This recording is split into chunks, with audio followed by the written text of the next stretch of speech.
Hola a todos, el día de hoy hablaré de las formas de extinguir las obligaciones.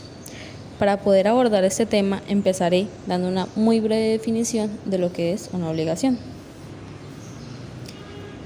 Entiéndase como obligación en el sistema jurídico colombiano a un vínculo jurídico entre dos o más personas donde una de ellas, denominada deudor, está obligada a cumplir una prestación a favor de la otra, denominada acreedor. Bueno, y tú te estarás preguntando, ¿para qué sirve una obligación? Pues una obligación, en su mayoría, sirve para brindar seguridad jurídica, puesto que además de facilitar el cumplimiento de lo pactado, establece mecanismos claros para la resolución de conflictos en caso de que alguna de las partes incumpla. En el ordenamiento civil colombiano existen tres tipos de obligaciones, que son las de dar, hacer y no hacer. La obligación de dar hace referencia a la exigencia que se tiene respecto a la realización de la transferencia de dominio de la cosa pactada. Esta obligación se encuentra pactada en el artículo 1605 del Código Civil. Un ejemplo muy coloquial de esta sería que Ana le vendiera una patineta a Pedro por el valor de 150.000. Pedro tiene la obligación con Ana de realizar el pago pactado, pero Ana tiene la obligación con Pedro de dar la patineta cuando se realice el pago pactado. Hacer. La obligación de hacer hace referencia a la responsabilidad que lleva una persona de hacer o llevar a cabo una acción, buscando así el cumplimiento de una obligación. Un ejemplo de esto sería que Laura tiene un problema con su computadora, entonces Laura va al taller de Luis para mandar a arreglarla. Luis, debido a esto, queda obligado para con Ana a hacer las debidas reparaciones. Y no hacer. No hacer, por el contrario, como su nombre lo indica, hace referencia a abstenerse de realizar una determinada acción. Un ejemplo de esto sería una cláusula de no divulgación en un contrato de confidencialidad. Ya con el concepto general de las obligaciones bien establecido, procederemos a lo que nos convoca el día de hoy, que son las formas de extinguir las obligaciones.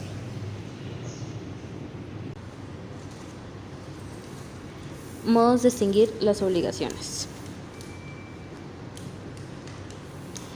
En el artículo 1625 del Código Civil establece que toda obligación puede extinguirse por una convención en que las partes interesadas, siendo capaces de disponer libremente de lo suyo, consientan darla por nula.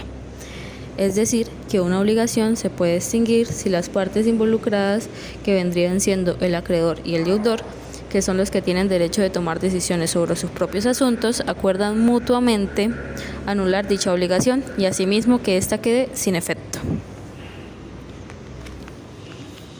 Asimismo, en el artículo 1625 podemos encontrar que las obligaciones se extinguen además en toda parte por, primero, la solución o pago efectivo, segundo, por la novación, tercero, por la transacción, cuarto, por la remisión, quinto, por la compensación, sexto, por la confusión, séptimo, por la pérdida de la cosa que se debe, octavo, por la declaración de nulidad o por la rescisión, noveno, por el evento de la condición resolutoria o décimo, por la prescripción.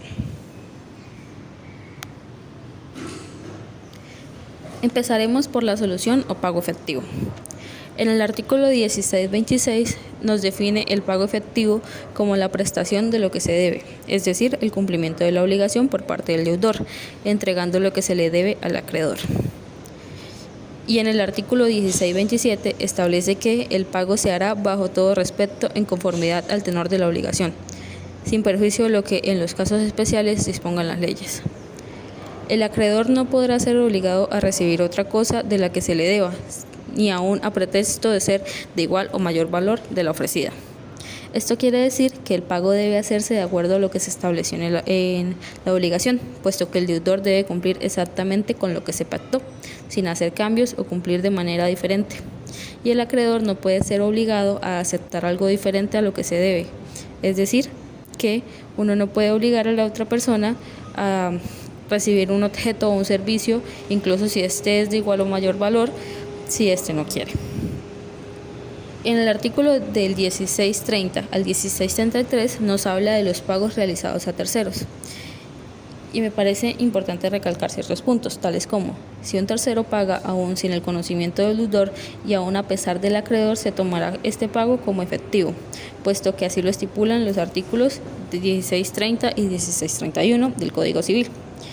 Pero si este pago se realiza en contra de la voluntad del deudor, el tercero no tendrá derecho para que se le pague el reembolso, tal como lo estipula el artículo 1632 del Código Civil. Cosa contraria a si el tercero paga sin conocimiento del deudor, pues en dicho caso, si él acude a derecho a pedir que se le reembolse lo pagado. También téngase en cuenta que si el pago es por la transferencia de una propiedad, es el dueño de la misma el que tiene que realizar la entrega de dicha propiedad, o en su defecto debe contar con el permiso del propietario para que esta acción se considere válida. Sin embargo, si la cosa pagada es fungible, es decir, bienes de consumo como el dinero y alimentos, el acreedor que ha sido el que lo reciba lo ha utilizado de buena fe, el pago se considerará válido.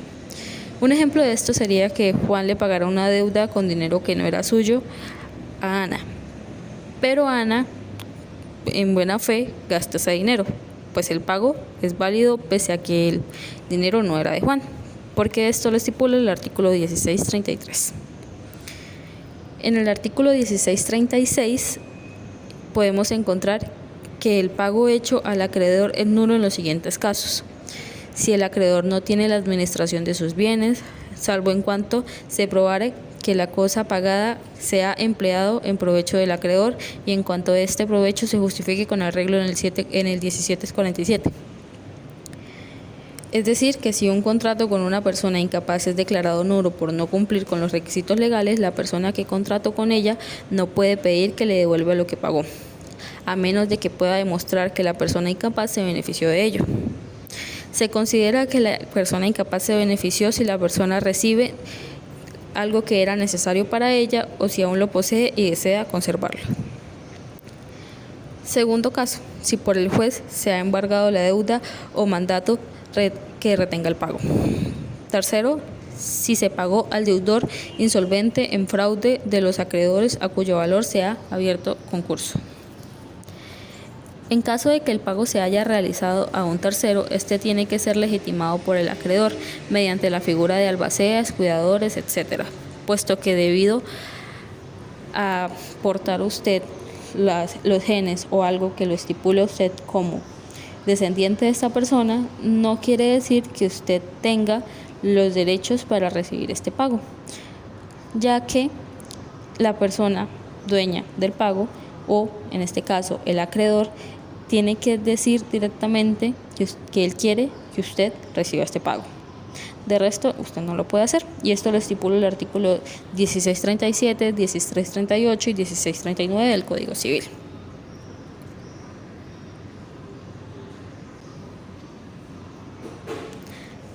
Novación. Según el artículo 1687, la novación es la situación de una nueva obligación a otra anterior, la cual queda por tanto extinguida. Es decir, la novación es el proceso legal mediante el cual se reemplaza una obligación existente por una nueva, lo que extingue la obligación anterior. Esto lo estipula el artículo 1687.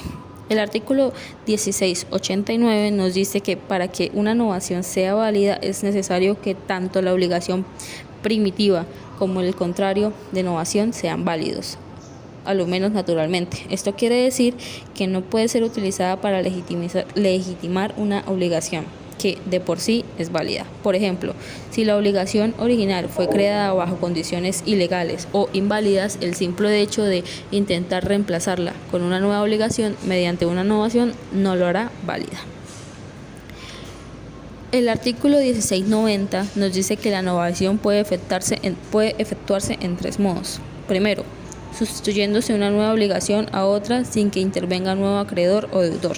Segundo, contrayendo el deudor de una nueva obligación respecto de un tenedor y declarando en consecuencia libre de la obligación primitiva el primer acreedor.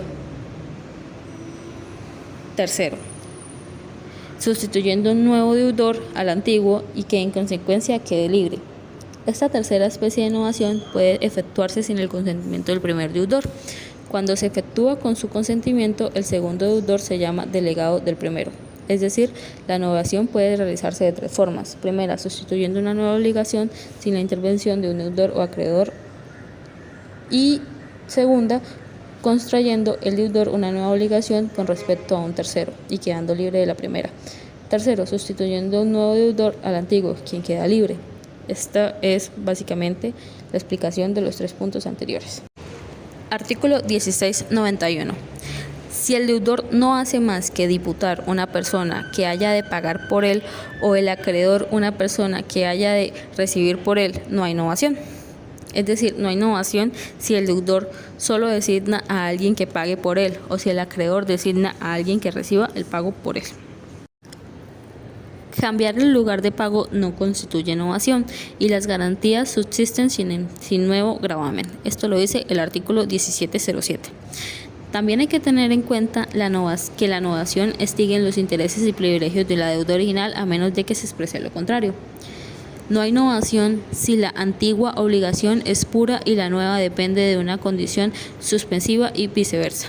Mientras la condición esté pendiente, sin embargo, si las partes acuerdan que el primer contrato quedó abolido inmediatamente, se seguirá esa voluntad. Para que haya novación, debe declararse expresamente o ser indudable que la intención fue novar, ya que la nueva obligación implica la extensión de la anterior. Si no hay claridad sobre la intención, las dos obligaciones coexisten.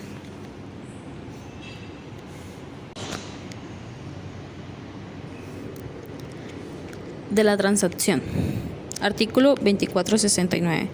La transacción es un contrato en el que las partes terminan extrajudicialmente un litigio pendiente o precaven un litigio eventual. No es una transacción el acto de que solo consiste en la renuncia de un derecho que no se disputa. El Código Civil dice que la transacción es un contrato mediante el cual las partes resuelven un conflicto fuera de los tribunales o evitan que surjan uno. Esto significa que las partes acuerdan evitar o resolver un litigio voluntariamente. También establece que no hay transacción si simplemente se renuncia a un derecho que uno no está disputando. Es necesario que haya una controversia o duda sobre un derecho para que haya transacción. Además, quien hace la transacción debe tener la capacidad de disponer de los bienes involucrados. Esto quiere decir que debe tener el poder legal para manejar esos bienes, ya sea el propietario o representante con poder especial. La transacción puede hacerse sobre la acción civil derivada de un delito, sin afectar la acción penal. Por ejemplo, si alguien causa daño a otra persona, puede hacer un contrato de transacción para resolver la obligación de reparar el daño fuera de los tribunales. La transacción es importante en Colombia porque permite resolver conflictos de manera pacífica y evita que los tribunales se llenen de casos, haciendo que la justicia sea más efectiva.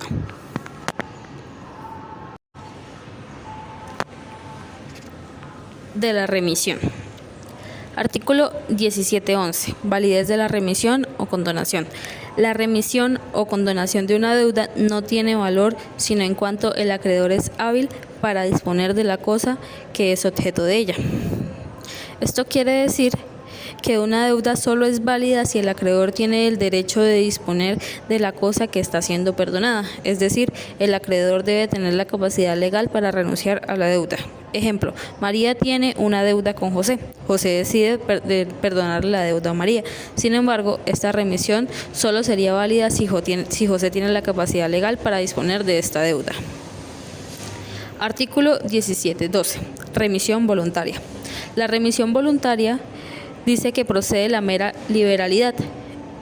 Está en toda sujeta a la regla de donación entre vivos y necesita la insinuación de los casos en la donación entre vivos. Esto quiere decir que se hace por mera generosidad. Está sujeta a la misma regla que una donación entre vivos. Significa que en ciertos criterios necesita ser formalizada de la manera correcta. Un ejemplo de esto sería: Andrés decide perdonar una deuda que tiene con su sobrino Luis como un acto de generosidad.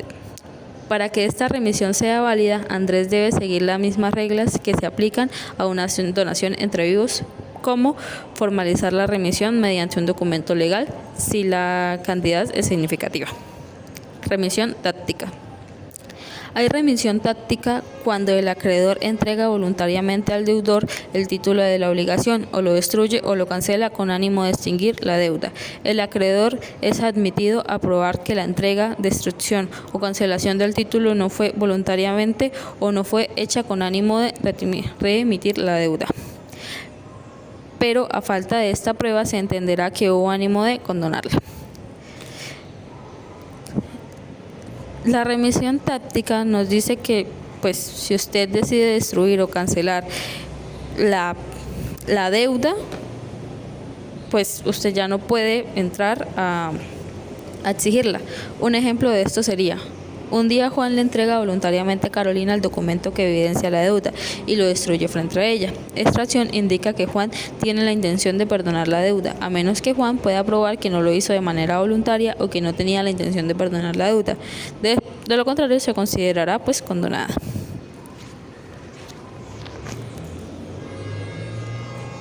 Por la compensación, artículo 17.14.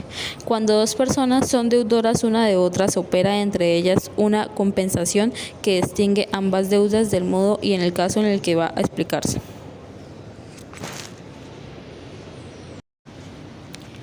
De la cosa perdida. La obligación se extingue si la cosa debida se pierde en ciertas circunstancias, tal como lo estipula el artículo 17.29 del Código Civil.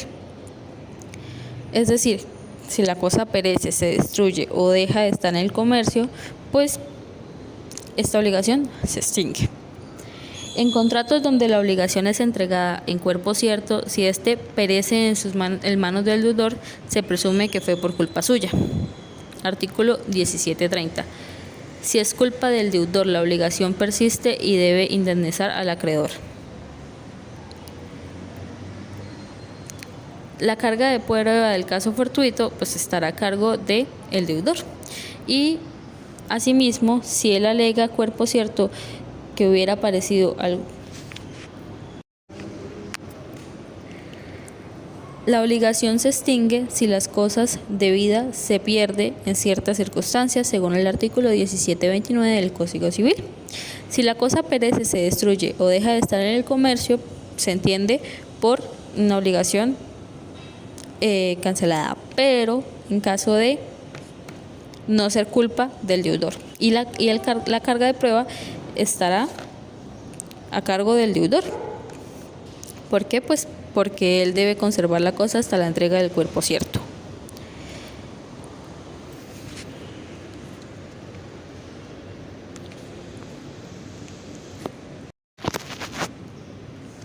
De la nulidad y la rescisión.